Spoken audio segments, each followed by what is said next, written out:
அனைவருக்கும் வணக்கம் நண்பர்களே. இன்றைக்கி நம்முடைய பதிவில் தொடர்ந்து எதை பற்றி பார்க்க போகிறோம்னா, சிவபெருமானுக்குன்னு நாம் இருக்கக்கூடிய விரதங்களே முக்கியமானதுங்க பிரதோஷம்.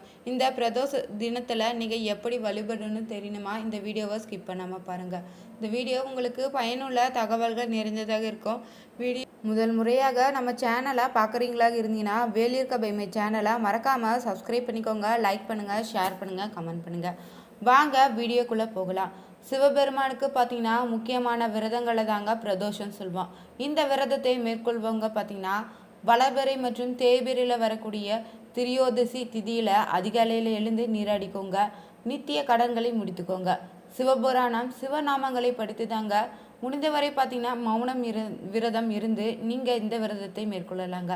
மாலையில் பார்த்தீங்கன்னா கோவிலுக்கு சென்றுங்க சிவ தரிசனம் செய்யணுமா. அதோடு பார்த்தீங்கன்னா நந்திக்கும் பச்சரிசி வெல்லம் படைத்து நெய் தீபம் ஏற்றி வணங்கி வரணுங்க. பிரதோஷ விரதம் முடிந்ததும் பார்த்தீங்கன்னா வேதம் ஓதும் அந்தணர்களுக்கு தானம் வழங்கி விரதத்தை பூர்த்தி செய்யலாங்க. இதனால் நல்ல பலன்கள் உங்களுக்கு ஏற்படுங்க. உலகிற்குமே பார்த்தீங்கன்னா ஏற்படவிருந்த பேரழிவை தாங்க காத்தருளிய வேலையை தாங்க பிரதோஷ வேலையாக நான் சொல்லுவாங்க. வளர்பிறை பிரதோஷன்னு தேய்பிரை பிரதோஷன்னு மாதம் பார்த்தீங்கன்னா இருமுறை பிரதோஷ தினங்கள் வருதுங்க. திரியோதசி திதியில் பார்த்தீங்கன்னா சூரிய மறைவிற்கு முன்னாக 3.25 நாளிகை தாங்க, மறைந்ததற்கு பிறகு பார்த்தீங்கன்னா 3.25 நாளிகை தான். மொத்தமாகவே 7.5 நாளிகை காலம்தான் பிரதோஷ காலமாக சொல்லுவாங்க. குறிப்பாக நீங்கள் சொல்லலான்னு பார்த்தீங்கன்னா மாலை 4:30 மணி முதல் இரவு 7 மணி வரையிலான காலம் தாங்க. சாதாரண நாட்களில் பார்த்தீங்கன்னா ஒருவர் ஆலயத்துக்கு வரும்போது 3 முறை வலம் வரணுங்க. அதுவே நீங்கள் பிரதோஷ தினத்தில் சோம சுப்த பிரதட்சண முறையில் தாங்க வலம் வரணுமா. திருப்பார்கடலை கடைந்த போது பார்த்தீங்கன்னா வெளிவந்த அழகால விஷயத்தை தாங்க தேவர்களுமே முன்னும் பின்னும் வளமும் இடமுமாக துரத்திருக்குது. தேவர்கள் 5 பார்த்தீங்கன்னா நடுங்கி ஓடுங்கி கையிலை தேவர்கள் அழகால விஷயம் அப்பிரதட்சணமாக சென்று எதிர்த்து நின்றுருக்குதுங்க. இதை கண்டு பார்த்தீங்கன்னா 5 தேவர்கள் வந்த வழியே திரும்பியிருக்காங்க. அழகால விஷயம் பார்த்தீங்கன்னா அந்த பக்கத்துலுமே எதிர்த்து சென்று பயமுறுத்தி இருக்குது. இவ்வாறு பார்த்தீங்கன்னா தேவர்கள் வளமும் இடமுமாய் வந்த அந்த நிகழ்ச்சியை தாங்க சோம சுத்த பிரதட்சணம்னு சொல்லுவாங்க. முதல்ல நீங்கள் சிவலிங்கத்தையுமே நந்தியுமே வணங்கி விட்டுதாங்க அப்பிரதட்சணமாக சண்டீஸ்வரர் சன்னதி வரை செல்லணும். அவரை வணங்கி கொண்டு பார்த்தீங்கன்னா அப்படியே திரும்பி வந்துதாங்க முன்போல சிவலிங்கத்தையுமே நந்தியும் வணங்கணும். இவ்வாறு நீங்கள் 3 முறை செய்யணுங்க. அப்படி செய்தால் தாங்க அஸ்வமேத யாகம் செய்த பலன் உங்களுக்கு கிடைக்குங்க. ஆலயத்தில் பார்த்தீங்கன்னா பிரதோஷ வழிபாட்டை முடித்த பின்னாடி தாங்க வீட்டிற்கு சென்று உணவருந்தல் வேண்டுங்க. சனிக்கிழமையில் வரக்கூடிய பிரதோஷம் மிகவும் விசேஷமாக பார்க்கப்படுதுங்க.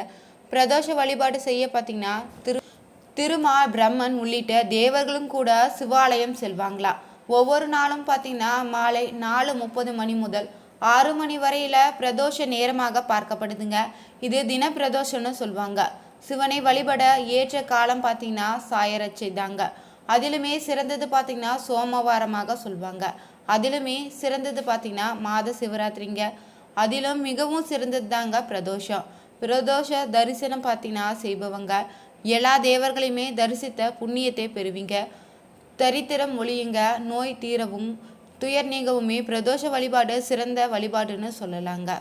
நந்தி தேவருக்குன்னு பார்த்தீங்கன்னா ருத்ரனு என்றொரு பெயர் இருக்குதுங்க. ருத் என்றால் துக்கன்னு, ரன்னா ஓட்டுபவனு பொருளாங்க. ருத்ரன்னா துக்கத்தை விரட்டுபவன் தாங்க பொருள். பிரதோஷ காலத்தில் நீங்கள் நந்தி தேவருக்குன்னு அருங்கம்புல் மாலை போட்டு நெய் விளக்கு ஏற்றி பச்சரிசி வெல்லம் கலந்து பூஜை செய்து வந்தீங்கன்னா சிறப்பான பலன்கள் ஏற்படுங்க. நீங்கள் அபிஷேகத்துக்கு செய்யக்கூடிய பொருட்களால் என்னென்ன பலன்கள் இனி தெரிஞ்சுக்கலாங்க. பிரதோஷ பூஜையின் போது பார்த்தீங்கன்னா அபிஷேக பொருட்களாக விளையக்கூடிய பலன்கள் என்னன்னு தெரியணுமாங்க. பால் கொண்டு அபிஷேகம் செய்தினா நோய் தீருங்க, நீண்ட ஆயுளும் கிடைக்குங்க. அதுவே தயிர் கொண்டு அபிஷேகம் செய்தினா பல வளமும் உண்டாகுங்க. தேன் இனிய சரீரம் கிட்டுங்க. பழங்கள் விளைச்சல் பெருகுங்க. பஞ்சாமிர்தம் செல்வம் பெருகுங்க. நெய் கொண்டு அபிஷேகம் செய்வதன் மூலம் பார்த்தீங்கன்னா முக்தி பேரு கிட்டுங்க. இளநீர் பார்த்தீங்கன்னா நல்ல மக்கட்பேரு கிட்டுங்க. சர்க்கரை பார்த்தீங்கன்னா எதிர்ப்புகள் மறையுங்க. எண்ணெய்ங்க சுகவாழ்வு அமைய உதவுங்க. சந்தனம் பார்த்தீங்கன்னா சிறப்பான சக்திகளை பெற்றுத்தருங்க. மலகார் பார்த்தீங்கன்னா தெய்வ தரிசனம் உங்களுக்கு கிடைக்குங்க. சிவனுக்குரிய வழிபாடுகளே பார்த்தீங்கன்னா விரதங்களையுமே உன்னதமானதாக பிரதோஷ வழிபாடு சொல்வாங்க. பிரதோஷ விரதம் இருப்பதும் சிவபுராணம், விஷ்ணு புராணம் உள்ளிட்ட பல புராணங்களை போற்றியே சொல்லியிருக்காங்கங்க. பிரதோஷத்தன்று சிவனை வழிபட்டிங்கன்னா 7 ஜென்மங்களுடைய செய்த பாவங்கள் போகும்னு நம்பிக்கை மக்களிடம் இருக்குதுங்க. பிரம்மஹத்தி தோஷம் உள்ளிட்ட அனைத்து தோஷங்களுமே நீக்கி நல்ல வாழ்க்கையை ஏற்படுத்துங்க. நாள் முழுவதுமே உபவாசமாக இருந்து பிரதோஷ விரதம் இருக்க முடியாதவங்க பார்த்தீங்கன்னா பிரதோஷ வழிபாட்டில் கலந்து கொள்வதோடு பிரதோஷ வேளையில் சிவனுக்கு நந்திக்கு நடக்கக்கூடிய 16 வகையான அபிஷேகங்களுக்கு தேவையான பொருட்கள் பார்த்தீங்கன்னா தேன், பால், தயிர், சந்தனம் உள்ளிட்ட அபிஷேக பொருட்களை வாங்கி கொடுத்து நீங்கள் பிரதோஷ விரதம் இருந்த பலனை பெற முடியுங்க. பிரதோஷ வழிபாடு பார்த்தீங்கன்னா சிவனுக்குரிய வழிபாட்டில் மகா சிவராத்திரிக்கு அடுத்தபடியாக இந்த இடம் முக்கியமாக சொல்லுவாங்க. ஒவ்வொரு மாதமும் பார்த்தீங்கன்னா வளர்பிறை மற்றும் தேய்பிறையில் வரக்கூடிய பிரதோஷ தினம் பார்த்தீங்கன்னா மாலை 4:30 மணி முதல் 6 மணி வரையிலான காலத்தை தான் சொல்லுவாங்களா. சிவபெருமான் பார்த்தீங்கன்னா ஆழகால விஷயத்தை குடித்து உலக உயிர்களை காக்க நீலகண்டனாக காட்சி அளித்த சமயத்தில் தாங்க தேவர்கள் சிவனை வழிபட்டிருக்காங்க. அவர்களுக்கு நந்தியின் 2 நம்புகளுக்கு இடையே தாங்க சிவன் காட்சி தந்த காலந்தாங்க பிரதோஷ காலமாக சொல்லப்படுது. அனைத்து விதமான பாவங்களையுமே தோஷங்களை நீக்கக்கூடிய வழிபாட்டையே பிரதோஷன்னு சொல்வோம். பிரதோஷ காலத்தில் பார்த்தீங்கன்னா நந்தியுமே சிவனையும் வில்வனை அருங்கபல் சாத்தி வழிபடணுமாங்க. பிரதோஷ பூஜையின் நிறைவாக பார்த்தீங்கன்னா பார்வதி தேவியுடன் ஈசன் ரிஷிப வாகனத்தில் ஆலயத்தில் 3 முறை வலம் வருவார். முதல் சுற்றின் போது பார்த்தீங்கன்னா தேவ பாராயணமும், 2வது சுற்றின் போது பார்த்தீங்கன்னா திருமுறை பாராயணமும், 3வது சுற்றின் போது பார்த்தீங்கன்னா நாதஸ்வர இன்னிசையும் இசைக்கப்படுதுங்க. ஒரு பிரதோஷ வழிபாட்டில் கலந்து கொண்டீங்கன்னா 1 வருடம் முழுவதும் பார்த்தீங்கன்னா சிவாலயத்துக்கு சென்ற வழிபட்ட பலன் உங்களுக்கு கிடைக்குங்க. ஒரு சனி பிரதோஷ வழிபாட்டில் கலந்து கொண்டீங்கன்னா பார்த்தீங்கன்னா 5 ஆண்டுகள் நீங்கள் சிவாலயத்தில் தரிசித்த பலனை பெற முடியுங்க. திங்கக்கிழமையில வரக்கூடியது பார்த்தீங்கன்னா சோமவார பிரதோஷன்னு சொல்லுவாங்க. அதுவே சனிக்கிழமையில வருவதாங்க சனி மகா பிரதோஷன்னு சிறப்பாக சொல்லுவாங்க. இதே போல் பார்த்தீங்கன்னா ஒவ்வொரு கிழமையில வரக்கூடிய பிரதோஷத்தை தனிச்சிறப்பு தனி பலன்களும் இருக்குதுங்க. எந்த கிழமையில வரக்கூடிய பிரதோஷம் வழிபட்டு கலந்து கொண்டால் என்னென்ன பலன்களை இனி தெரிஞ்சுக்கலாங்க. சூரிய திசை நடப்பவங்களுக்கு பார்த்தீங்கன்னா ஞாயிறு அன்று வரக்கூடிய பிரதோஷ வழிபாட்டில் கலந்து கொள்வதன் மூலம் பார்த்தீங்கன்னா துன்பங்கள் நீங்கிடுங்க. பிரிந்த குடும்பம் ஒற்றுமை சேருங்க. திங்கக்கிழமைகளை வரக்கூடிய பிரதோஷ தினத்தில் சிவபெருமானை வழிபடுவதன் மூலம் பார்த்தீங்கன்னா மிகவும் சிறப்பு வாய்ந்த சோமவார பிரதோஷம்னு சொல்லுவாங்க.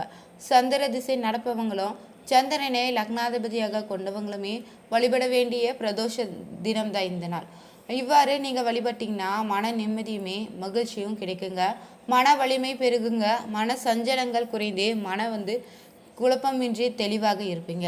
அடுத்ததாக பார்த்தீங்கன்னா செவ்வாய்க்கிழமைகளை வர பிரதோஷ தினத்தில் நீங்கள் வழிபடுவதன் மூலம் பார்த்தீங்கன்னா செவ்வாய் திசை நடப்பவங்கள் செவ்வாய்க்கிழமையில் வரக்கூடிய பிரதோஷ தினத்தில் வழிபாட்டில் கலந்து கொள்வதன் மூலம் பார்த்தீங்கன்னா நோய் மற்றும் கடன் பிரச்சனைகளிலிருந்து நீங்கள் விடுபடுவீங்க. அதுவே நீங்கள் புதன்கிழமையில் வரக்கூடிய பிரதோஷ தினத்தில் கலந்து கொள்வதன் மூலம் பார்த்தீங்கன்னா புதன் பகவானால் ஏற்படக்கூடிய கேடு பலன்கள் நீங்கி கல்வியில் சிறந்து விழுவீங்க. அறிவு திறனும் உங்களுக்கு வளருங்க. அடுத்தபடியாக பார்த்தீங்கன்னா வியாழக்கிழமையில் வரக்கூடிய பிரதோஷ தினங்க. குரு திசை நடப்பவங்க வியாழக்கிழமையில் வருகின்ற பிரதோஷத்தன்று வழிபாடு செய்யணுமா. இதனால் பார்த்தீங்கன்னா கிரக தோஷத்தால் ஏற்படக்கூடிய தீமைகள் குறையுங்க. அடுத்ததாக பார்த்தீங்கன்னா வெள்ளிக்கிழமைகளில் வரக்கூடிய பிரதோஷ தினத்தில் கலந்து கொள்வதன் மூலம் பார்த்தீங்கன்னா சகல ஐஸ்வர்யங்களும் உங்களுக்கு உண்டாகுங்க. மிகவுமே சிறப்பு வாய்ந்த பிரதோஷ தினம் எதுன்னு பார்த்தீங்கன்னா சனி பிரதோஷந்தாங்க. எந்த திசை நடந்தாலுமே சனிக்கிழமையில் வரக்கூடிய பிரதோஷத்தன்று வழிபட்டிங்கன்னா அனைத்து விதமான தோஷங்களும் நீங்கிடுங்க. சனியினால் ஏற்படக்கூடிய துன்பத்தை நீக்கக்கூடியதாக சனி பிரதோஷ வழிபாடு சொல்லுவாங்க. ஒரு சனி பிரதோஷ வழிபாட்டில் நீங்கள் கலந்து கொண்டீங்கன்னா 120 வருடங்கள் பிரதோஷ வழிபாட்டில் கலந்து கொண்ட பலன் உங்களுக்கு கிடைக்குங்க. தீமைகள் அனைத்தும் அகலுங்க. பஞ்சம பாவங்களும் நீங்குவதாக சொல்லப்படுதுங்க. சிவனுடைய பரிபூர்ண அருளும் உங்களுக்கு கிடைக்குங்க. உங்களுக்கு பார்த்தீங்கன்னா ஜோதிட ரீதியான சந்தேகம் இருக்குதா? நீங்கள் ஜாதகம் பார்க்க விரும்பிங்கன்னா வீடியோவில் டிஸ்கிரிப்ஷனில் கொடுத்துருக்க நம்பருக்கு கால் பண்ணி உங்களுக்கான தெளிவான ஜாதக விளக்கத்தை தெரிஞ்சுக்கலாங்க. இந்த வீடியோ உங்களுக்கு பயனுள்ள தகவல்கள் நிறைந்ததாக இருக்கும்னு நினைக்கிறேன். அதனால் வீடியோவை பெல் பட்டனை கிளிக் பண்ணி சேனலை மறக்காமல் சப்ஸ்கிரைப் பண்ணிக்கோங்க. லைக் பண்ணுங்கள், ஷேர் பண்ணுங்கள், கமெண்ட் பண்ணுங்கள். Thank you viewers.